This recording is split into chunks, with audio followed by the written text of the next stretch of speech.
America and her allies fear Islamic jihadis aim to make the Horn of Africa their new haven. They want to stop them before they get there.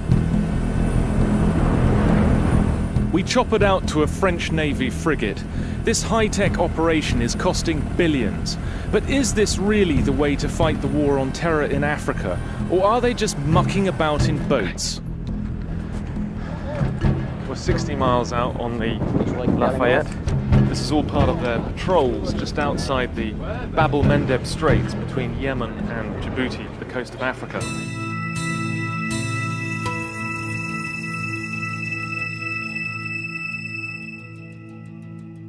Be careful.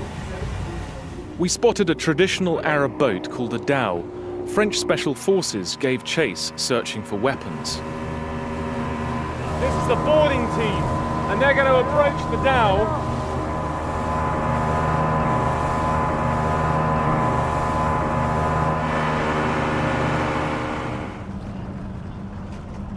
There are boats like this all over the place, and dhows particularly are used for smuggling in this area. This boat carried no guns, only petrol bound for Somalia. Back in the ship's combat control room, I spoke to Captain Francois Passy. Tell me a little bit about Enduring Freedom, the operation that you're taking part in. This force is deployed to disrupt all the international terrorist organization activities. Do you feel that this is part of a war on terrorism, or is this like a police action? We are here in war. We are here to protect our country. We are here to protect the civilian world against terrorism. So it's not a police action, because I'm ready to use my gun if necessary. But what if it's too late? What if the Horn of Africa is already a home for Islamic extremists? We hitched a ride on an aid flight into Somalia, a country which imploded 14 years ago. I returned here many times to watch as it tore itself apart. A UN military mission failed to end the violence. That was 10 years ago. And then the world washed its hands of Somalia. We landed at a bush airstrip outside the capital Mogadishu, now among the most dangerous places on earth.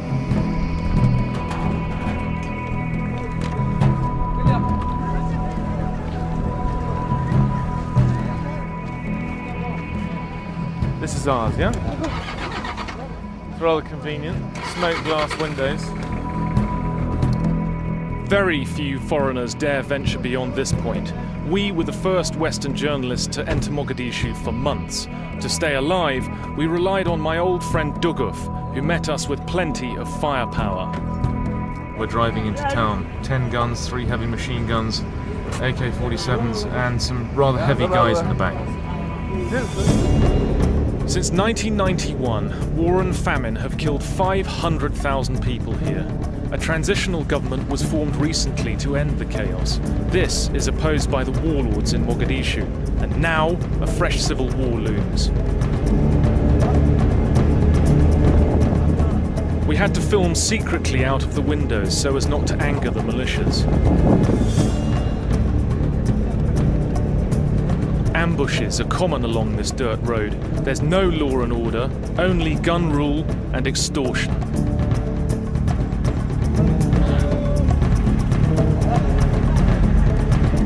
We've passed 4 checkpoints into town, each of which is controlled by a different faction leader or gang leader.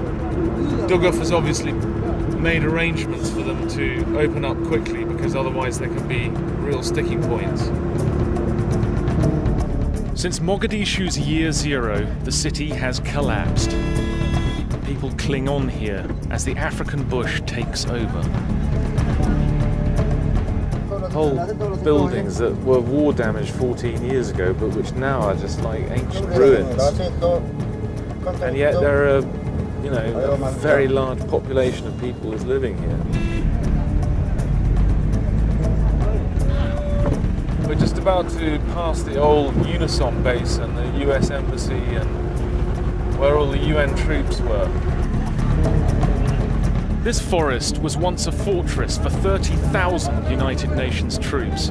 They promised to bring Somalia democracy, justice and peace, and they failed utterly.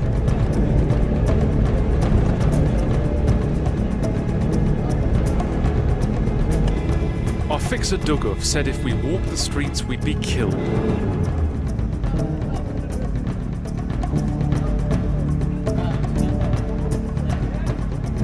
After checking into this hotel 9 months ago, BBC producer Kate Payton walked across the road and was shot dead.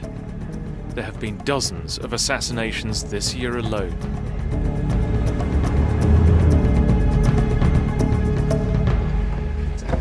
Okay, here we are at Shamo's. Hopefully a safe haven.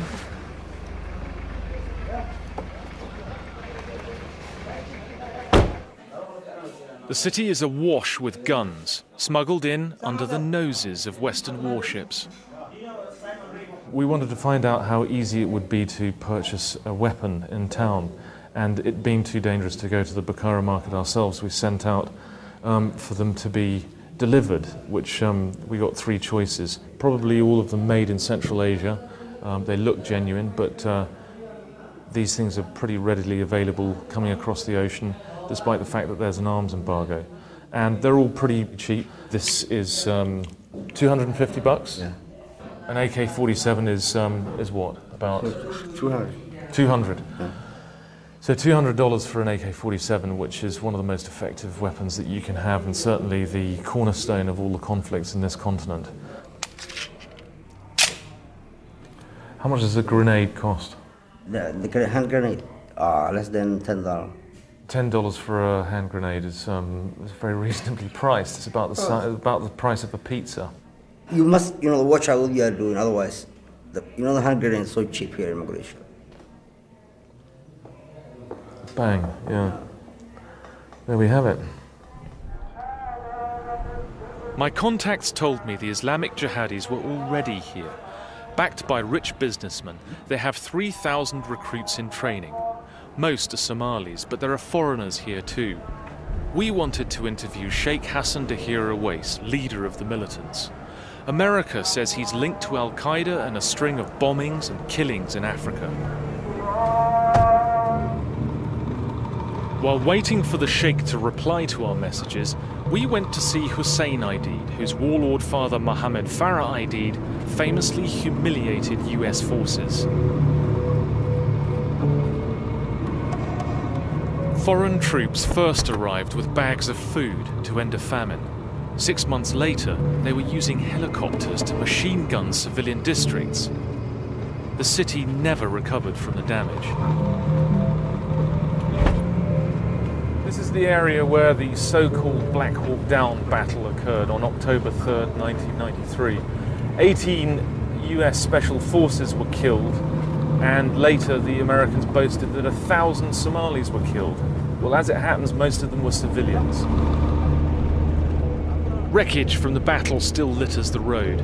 Memories haven't faded either, which is why America and her allies can't return to Mogadishu. When the movie Black Hawk Down was first shown here, a man in the audience got up with an AK-47 and opened fire at the screen. Hello, how are you? Good, how do you? Hello, how do you do? Okay, here we go. Hello. After the Americans abandoned Somalia, the elder Aidid took a bullet during a clan fight. He died in this house. Yeah.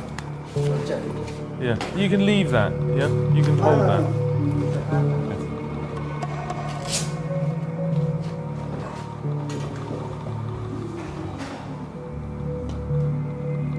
His son, himself an ex-US Marine, took over as the new warlord, but the Islamic jihadis frightened him.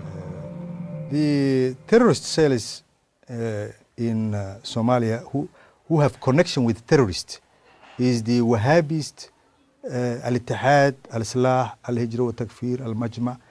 They have a good connection with Al-Qaeda on the financial level. They are here, they are causing the assassination of the civil society leaders.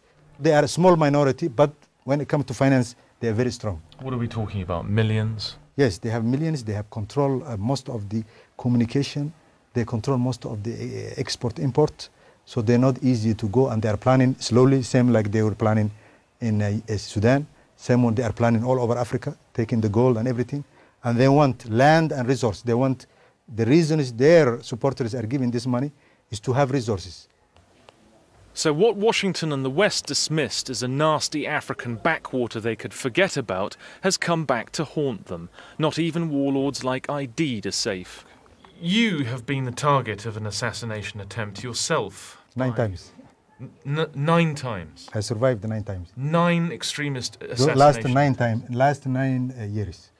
Right. Yes, 1 average of the year. Mines were planted in front of my house. And car in front of me blew up where my whole security perished. Are you in any way scared that you're going to be targeted again? Definitely. That scare is there. That's why I'm even inside my house, I'm wearing bulletproof. You're wearing a flak jacket? Yes. Inside the house? Yes, Has that got a plate as well? Yes. And I was wondering. Yes. So security is serious. Thank you very much, Hussein. Thank you, Ali. That's great. Yeah, you got all of your chaps ready? Yes. Yeah. Yeah, I'm making sure, especially after everything he said, that that we've got our full security complement waiting for us as we get outside. I mean, if that didn't put the wind up me, then nothing will. Where are we? Yeah?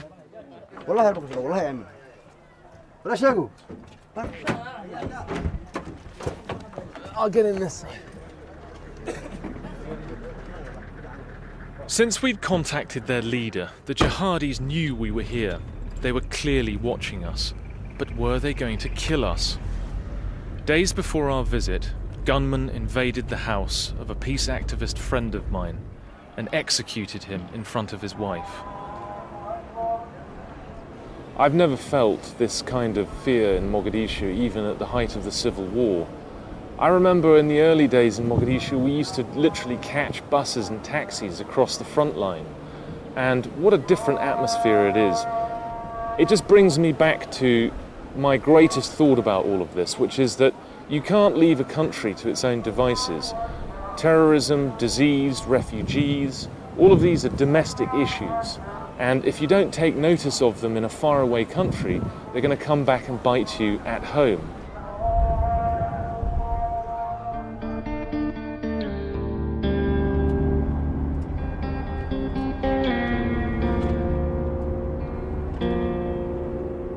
Waiting for the militants' next move, we travelled to see what was happening outside the city. The West aims to contain Islamic extremism by building a wall around Somalia. But battleships and helicopters are not winning this war.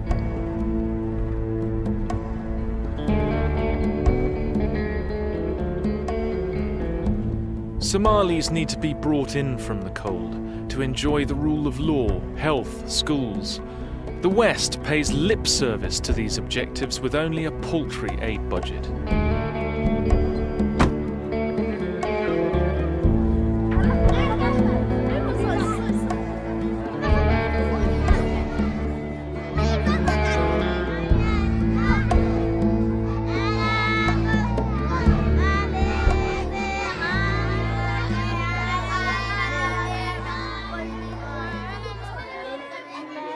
How many children are here?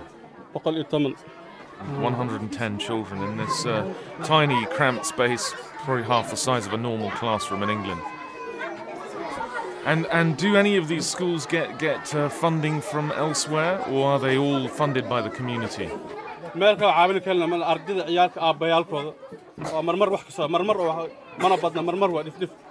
It's the parents that give what they can to cover the costs of a little madrasa like this, and they're all incredibly poor, and as you can see, it's a very ramshackle little school, very cramped.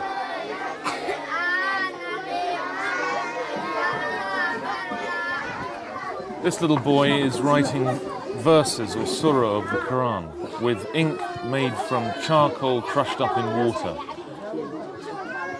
He may have limited understanding of what it actually means, but he knows the script. And this is what all the kids will learn here. And when he's written the verse, it'll be washed off and written again, and these tablets will be used year after year. It's a central part of Islamic culture in Somalia as elsewhere in Africa.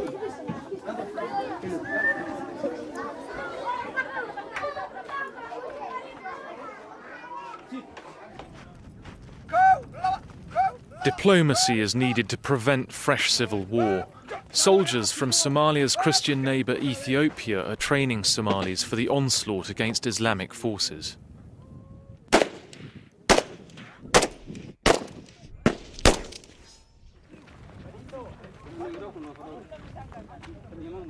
Here there are Ethiopian instructors talking in Amharic, giving instructions to each other and also to their Somali recruits. The people in Mogadishu who oppose the government say that they don't want to have Ethiopia involved. These forces are loyal to President Abdullahi Yusuf, head of Somalia's transitional government. The international community supported his appointment, but since then has given him almost no help. This has forced him to turn to Ethiopia, Somalia's old adversary, a recipe for war, not peace. We drove to see the president, where he's massing his forces in Johar, north of Mogadishu. Time is running out. The militants in Mogadishu have called President Yusuf the devil and declared jihad. Tell me, Mr. President, what are the consequences going to be if the international community does not give you the support to establish the government? It seems that the Americans are hesitant to come back to Somalia to help with this government. But they have to understand that they were humiliated by a small faction, not the whole population of Somalia. So to banish the whole Somalis because of that happening, I think is not good policy. If the international community don't want to make peace in Somalia, this means they are supporting terrorists. Do you fear conflict in the next few months? Of course, if we will be attacked, we will defend ourselves. This is obvious. The tide is running against the president and his army. These are the ruins of an old state secular school. In the war, schools like this were destroyed. An entire generation of kids missed out, became fighters or died. Now, money from Arab states is flowing in for religious schools. When people talk about the rise of extremism in a country like Somalia, really, there's no alternative for kids other than to go to a school which is offering an Islamic curriculum, because there is no alternative.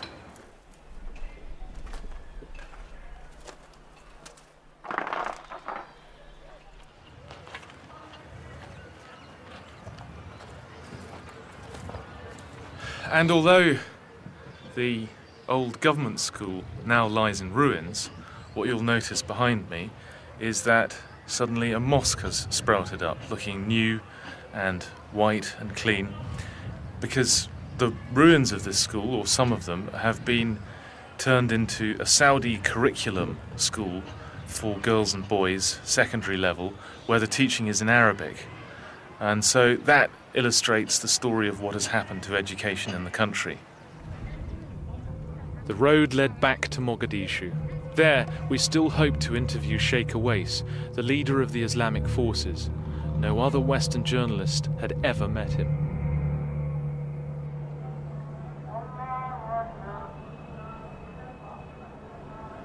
Can you hear me now? Hello, can you hear me, sir? He agreed to see us in his base on the other side of the city the next day.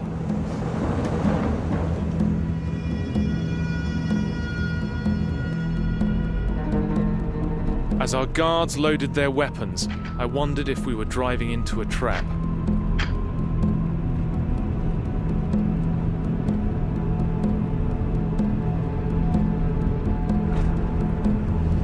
This was risky, but I knew it would be a big scoop. Awais is chairman of the Al-Qaeda surrogate Al-Ittihad al-Islamiyya, the most senior militant in the Horn of Africa.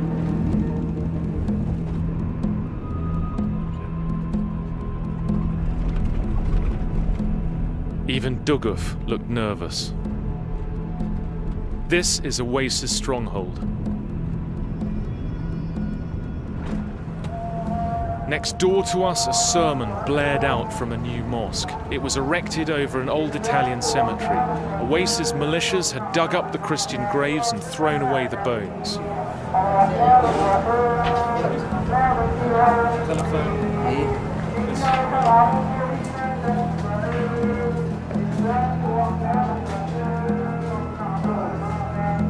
We still didn't know if the Sheikh wanted us to film him, but clearly he felt secure here. I'm Aidan Hartley, Channel 4, and this is James Brabazon. What we would like to talk about is his organisation. This is an opportunity for the Sheikh to state his side of the story. Specifically, the Americans have accused your organisation, Al-Ittihad al-Islamiyya, of links with Al-Qaeda. Is this true or not?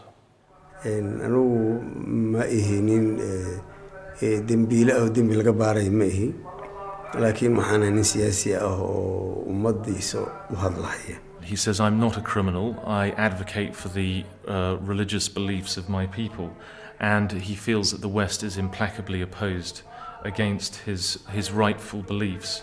And he says, my main belief is to establish an Islamic government for Somalia. Would you like to see the Islamic government that you want to create in Somalia existing elsewhere in Africa? الدون كده ما كجعلها إن الإسلام كوجاني يعني قارها نوع مع علامة ولا كره نوع مع علامة لكن وطن كيجا وحي مناسبة مبادئ الإسلام كنا كينيسو أيام ربنا إنا كلنا. He says very clearly that he'd like to see Islamic government not only in Africa but across the whole world. So he's very clear about that, which is refreshing.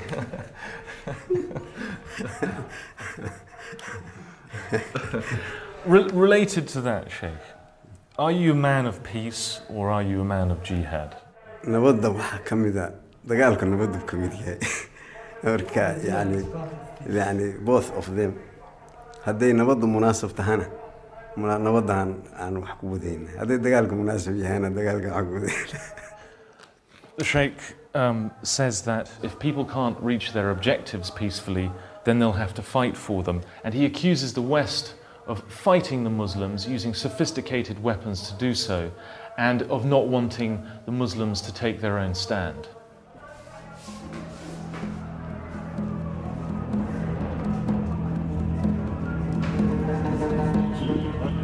Outside, a gun-wielding guard shoved my producer and ordered him to stop filming. No pictures there. No? Okay. Some people were very unhappy about us being here. The message was clear. Thank you very much once again. Thank you. It was time to go.